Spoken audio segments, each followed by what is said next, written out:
ඔන්න හිතන්නකෝ මිනිස්සෙක් ඉන්නවා කියලා. ඔව්. හරිද? එයා පෙර ආත්මයක මෙයාව මරනවා. හරිද? ඔව්. මැරුවට පස්සේ මේ කෙනාට මේ ආත්මෙදී එයාට ඒ විපාක එනවද නැද්ද? එනවා. එනවනේ. එන මෙයාව මරන්න දැන් කෙනෙක් එනවද නැද්ද? ඒ කියන්නේ මෙයාට ඒ විපාක එනවද නැද්ද? එනවා. එනවනේ. හරි. එනකොට දැන් මෙයාට මේ ආත්මෙදී දැන් ඒ විපාක එනකොට දැන් මෙයා දුකටපත් වෙනවනේ. ඔව්. එයා පෙර ආත්මෙදී මිනිස්සෙක් මැරුවනේ. ඒක විපාකේ තමයි දැන් මෙයාට මේ ආත්මෙදී එන්නේ. එනකොට දැන් මේ ආත්මෙදී යම් කෙනෙක් එයාව මරන්න එනවා. එතකොට මෙයාට දැන් ප්‍රශ්නයක්. එයා දුකටපත් වෙලානේ. එතකොට මෙයාගේ මේ දුකට හේතුව මේ එයාව මරන්න එන පුද්ගලයාද නැත්තම් මෙයාමද? තමන්මද? අපා. තමන්මයි. මොකද තමන් තමයි පෙර ආත්මේ තව කෙනෙක්ව මැරුවේ. ඒකේ විපාකේ තමයි දැන් මේ ආත්මේ තියෙන්නේ. මේ ආත්මය. හරිද? මේ ආත්මය. එතකොට මෙයාගේ දුකට හේතුව කවුද? තමන්මයි. හරිද? එතකොට මෙයාගේ දුකට හේතුව තමන්මනේ. එතකොට එයාගේ දුකට හේතුව මොකක්ද උනේ? එයා පෙර ආත්මෙදී යම් මිනිසෙක් මැරුවා. ඒ මරුපීකේ විපාකේ තමයි දැන් මෙයාට මේ ආත්මෙ දෙන්නේ. එයා එතකොට පෙර ආත්මෙදී මේ මිනිසෙක් මරනකොට මෙයාගේ හිත මොන සිතක්ද? මරණ මොහොතේදී දේශසිත. හරිද? එයා මොකක් හරි තරහකින්නේ මරන්නේ. එයාගේ දේශසිත එයාට ආවේ ඇයි? එයාට දේශසිත එනකොට ඒ කියන්නේ මෙයා දැන් මෙයා යම් කෙනෙක් මිනිස්සෙක් තව කෙනෙක් මරනකොට ඒ මරණ කෙනා ඒ කියන්නේ මිනිමරුවා එයා අනිත් කෙනා මරන්නේ මේ කියන්නේ එයා මරන්නේ දේශසිත නිසානේ.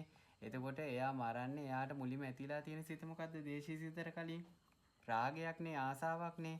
තේරුණාද? ඒ කියන්නේ මෙයා මරන්නේ මෙයා මැරුණොත් තමයි මට සතුටක් කියලා එහෙම සිතුවිල්ලක් ඇවිල්ලානේ.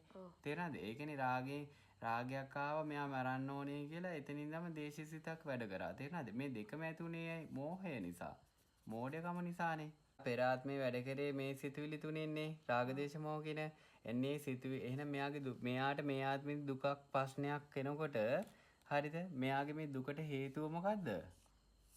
මොකද්ද හේතුව? රාග දේශ මොහ. ඒක කලින් එයා පෙර ආත්මේ වැඩ කරා රාග දේශ මොහ වලින්. දැන් එයාට මේ ආත්මෙදී ඒ කියන්නේ ඒ ප්‍රශ්නෙට විපාක එනවා. ඒ කියන්නේ මේක තමයි ඵලය. දැන් මෙයාට දුකක් ඇවිල්ලානේ. මේක තමයි මේ ආත්මේ තියෙන ඵලය. හරිද? එහෙනම් මේ ඵලයට කලින් මේකනේ හේතුනේ. එහෙනම් මේක තමයි හේතුව. හරිද? එහෙනම් මේ මොකද්ද? හේතුඵල ධම. තේරුණාද? එහෙනම් යම් මිනිස්සෙට මේ ආත්මෙදී දැන් ඉන්න මේ මනුස්සාත්මෙදී යම් මිනිස්සෙට දුකක් ඇති වෙනවා නම් ඒ දුක කියන්නේ ඵලයනේ. එනේ දුකට හේතුව මේ ආත්මෙදී අපිට බාහිරින් සම්බන්ධ වෙන පුද්ගලයාද නැත්නම් අපි පෙර ආත්මයේ කරපු හේතු තුනද? මේ රාග දේශ මොහ කියන හේතුද? හේතුනේ. තේරුණාද? අපි එතකොට යම් ආත්මයකදී හෝ මේ ආත්මෙදී හරි මෙන්න මේ තුනෙන් වැඩ කරලා හේතු හදාගත්තා. ඒ හේතු වලට විපාකයක් විතර ඵලයක් තමයි දැන් එන්නේ. තේරුණාද? ඒකෙදී අවසානයේ උරුම වෙන්නේ මොකද? දුක. තේරුණාද? එතකොට දැන් ධර්මයේ ඉන්න කෙනා කියමුකෝ. ධර්මයේ ඉන්න කෙනාටත් මේ වගේ විපාකයක් එනවනේ. දැන් අරහතුන් වහන්සේලාටත් ආවනේ විපාක. එතකොට මෙන්න මේ හේතුඵලය දැක්කා. හේතුඵලය දැක්කම මේ බාහිර පුද්ගලයාට අපි වෛර කරනවද? නැහැනේ. තේරුණාද? මොකද තමන්ගේ දුකට හේතුව කවුද? තමන්මයි. තේරුණාද? තමන්ගේ මොන සිතුවිලි තුනද? රාග දේශ මොහ කියන සිතුවිලි තුන. එනේ මේ සිතුවිලි කැපුවනම් මේ ඵලය මේ දැන් දුක කියන ඵලය එනවලාටත් මේ සිතුවිලි හටගත්තේ නැතුව ඒක කැපුවනම් ආයි අලුතෙන් හේතුවක් හැදෙනවද? නෑනේ. තේරුණාද? එහෙනම් එතනම දුක නැති වෙනවා. තේරුණාද? ඔව්.